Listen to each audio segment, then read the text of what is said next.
Hi guys, it is Miss McDowell here again for your lesson 2 this week of our Civil War unit. Today we are actually going to get into talking about the causes of the Civil War.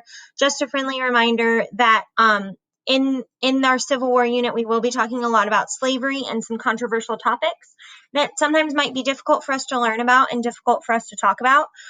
Please make sure if that is the case for you, that you are discussing that with your teachers and asking questions about what you're learning with your teachers, because sometimes this history topic especially can be a little bit uncomfortable and tough to learn about. But we, as fifth grade teachers, are all here for you if you need us. So our goal for today's lesson is to learn about what led to the Civil War and discuss those causes of the Civil War. And the reason we're doing this is so that we can better understand what might lead a country to become so divided and go to war with itself. And we're going to talk about what a Civil War actually is to kind of help understand what's really happening. So, what is a civil war? So when we think about civil war, or we think about the word just civil, it actually means polite or well-mannered. However, when we're thinking about a civil war, that's a lot different. And the meaning of that is just when a war is fought between citizens of the same country. So essentially, when a country goes to war with itself. So we're going to talk about what some causes of the Civil War were. One of the main causes of the Civil War is slavery, or was slavery. And while this was a major cause of the Civil War, it wasn't the only cause. And that a lot of times is debated in history. However, we teach the Civil War that it has 7 causes. And so we're going to talk about what those causes were, and maybe how slavery, while it wasn't every single one of the causes, it might have been a driving force for some of the other causes. So our 7 causes are industry and farming, states' rights, expansion of the country, slavery, something called Bleeding Kansas, which we'll talk a little bit about what that is, Abraham Lincoln becoming president, and secession. Okay, and we'll talk about what that actually means. So our first one here is industry and farming. So or industry versus farming. So if you know anything about the late 1800s, we end up having something in this country called the Industrial Revolution, and that happens a little bit kind of after the Civil War. But essentially, that kind of idea began in the mid 1800s.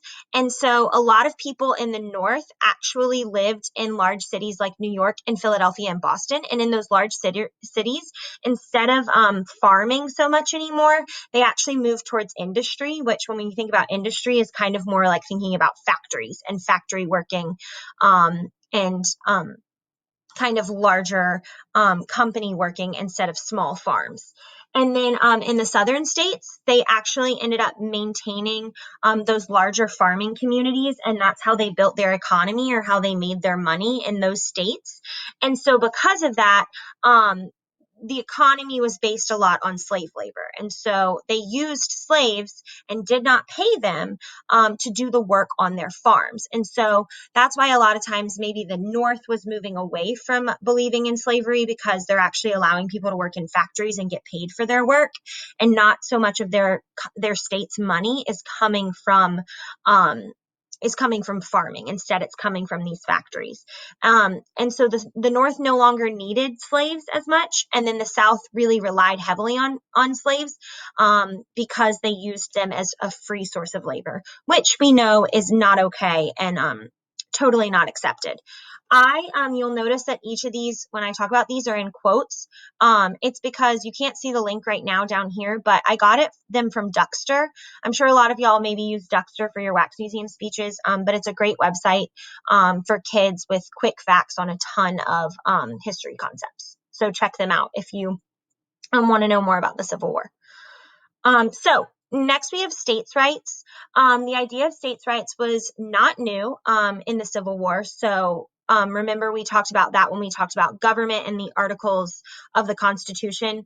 Remember, always think article number 6 when you're thinking about states' rights, because that's the one that specifies, yes, states' rights are important, and we are founded on states' rights because we're such a giant country that a lot of different states need a lot of different things. However, federal law, meaning the law that governs all of the states, always reigns supreme, meaning if there's a state law and then there's a federal law, if it's controversial with the federal law will always like take over as more powerful.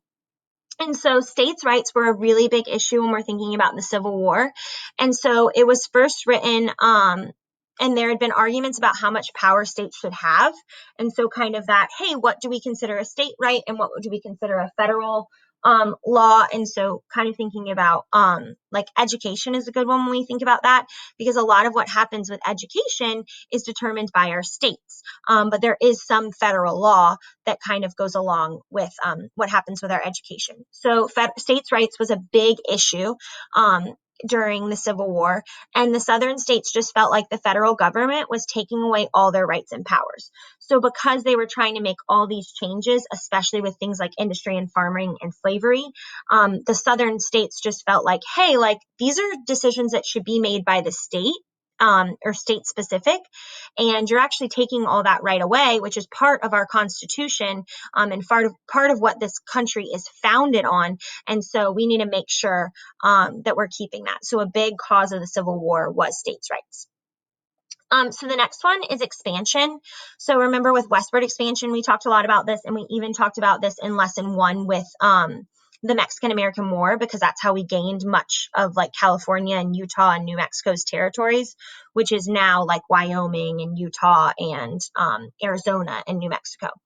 And so, and portions of Texas. But expansion was a big deal. And so as the United States continued to expand west, remember each country or each new state that was added, or a lot of times they weren't states yet, they were just considered territories.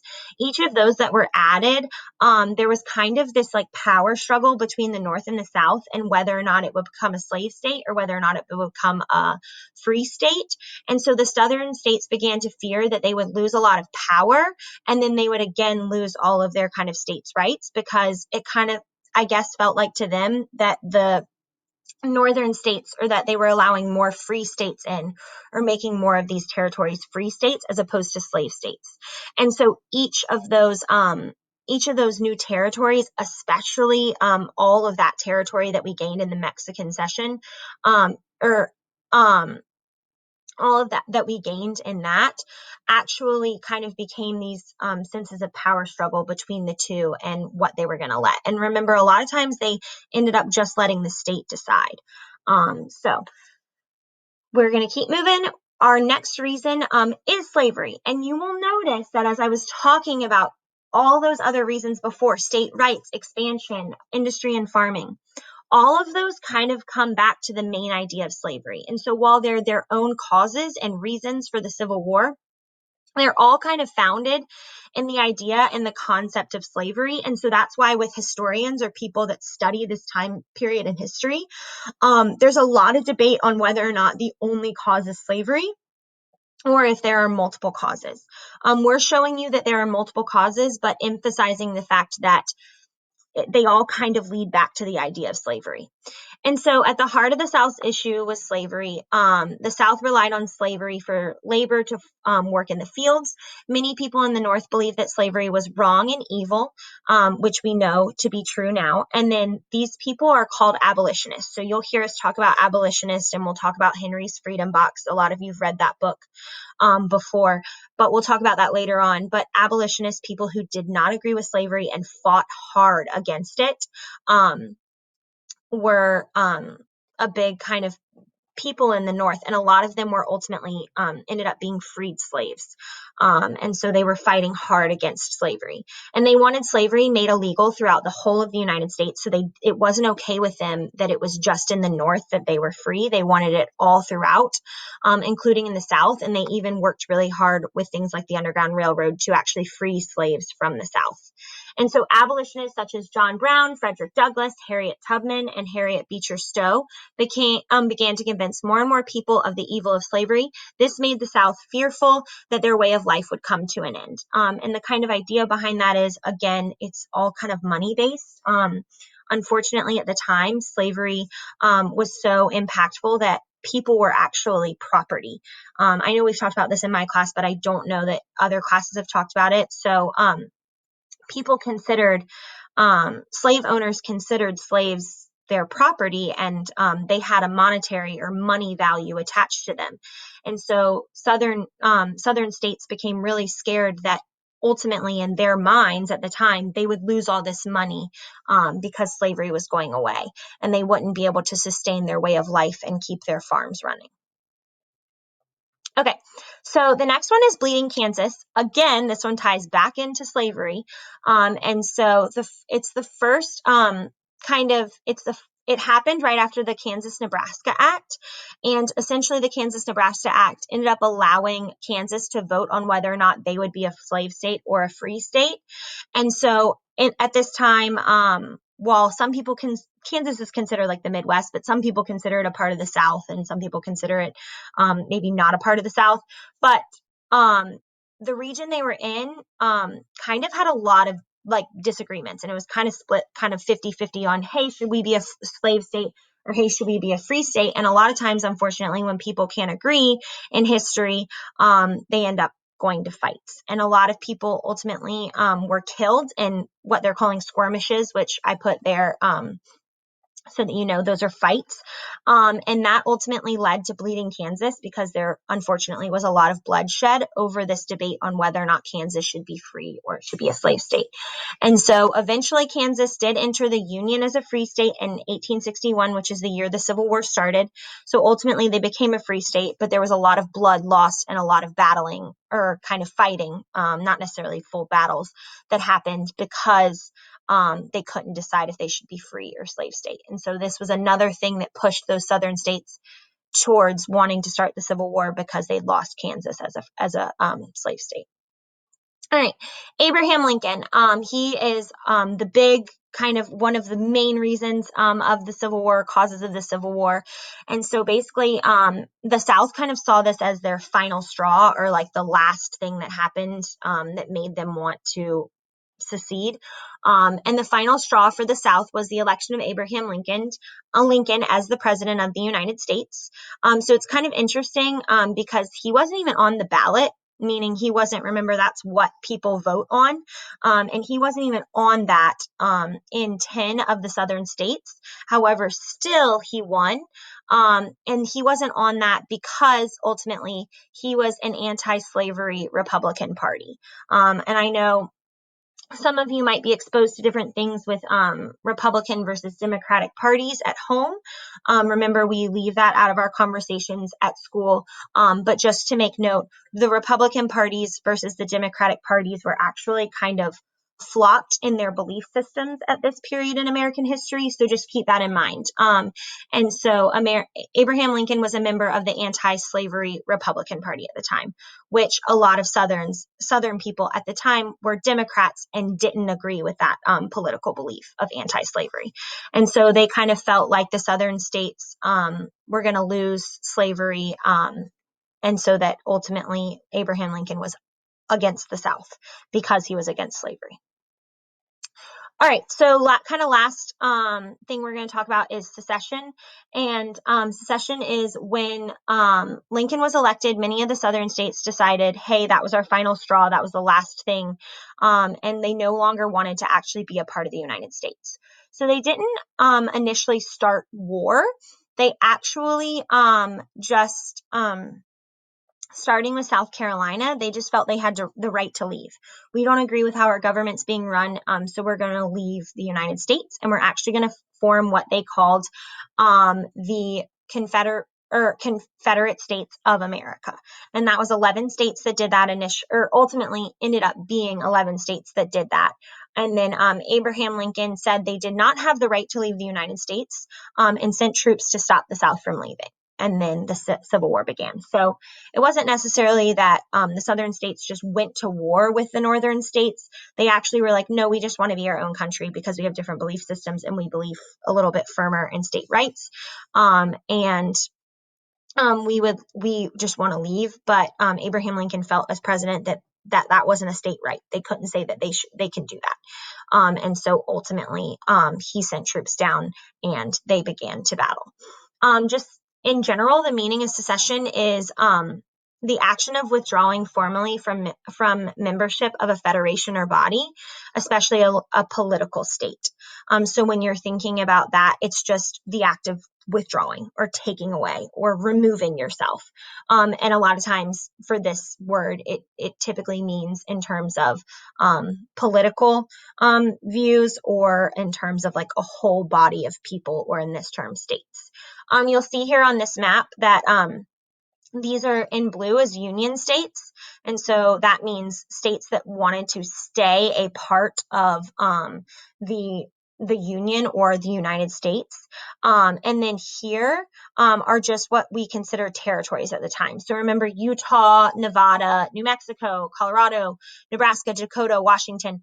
Those are actually not, and then there's Kansas, and then this is Oklahoma as we know it, but at the time it was considered Indian territory, or again, territory we took away from Native Americans and essentially allowed them to keep, even though it was like rightfully theirs. But these are all just territories. And so ultimately, these territories aren't considered state yet. So they're just land that we've conquered that we haven't kind of divvied up yet, or decided what the actual state is. So Union is in blue, meaning those, again, are states that wanted to stay with the United States and were against slavery, or what we consider the North. And then these Confederate states down here are in red. So those are all the states that seceded. And then these are border states. There's 3 of them here. And so Missouri, Kentucky, and West Virginia were border states, and they ultimately ended up going one way or the other in the end. And we'll talk about that later on. So what we will talk about next time is kind of battles and what happens from then on. And so we will talk about that next week and how that kind of impacted specific states as well as just the Civil War in America. Here's just another map of the progression of secession. So it's flipped in color. And so this is Union states up here. These are the border states that didn't secede, so that Kentucky, West Virginia portion in there, and then Missouri. And then here it actually has these states that initially these states did not secede. And so these were the main states. You'll see the difference in these. So like here, North Carolina and Virginia and Tennessee all are seceded. Sorry, that word's a little tough for me. But when you look here, initially they did not. They actually put them in a different color. And so those are the states that seceded after the fall of Fort Sumter. And Fort Sumter was the first battle in the Civil War. And so ultimately, Arkansas, Tennessee, North Carolina, and Virginia all became all became Confederate states, or what they considered part of the United States Confederation, or Confederation of the United States, after that first battle. But these are the states that seceded before the first battle even happened. All right, so that's where we will pick up next week with our next lesson on Civil War. Let us know if you have any questions. Thanks so much.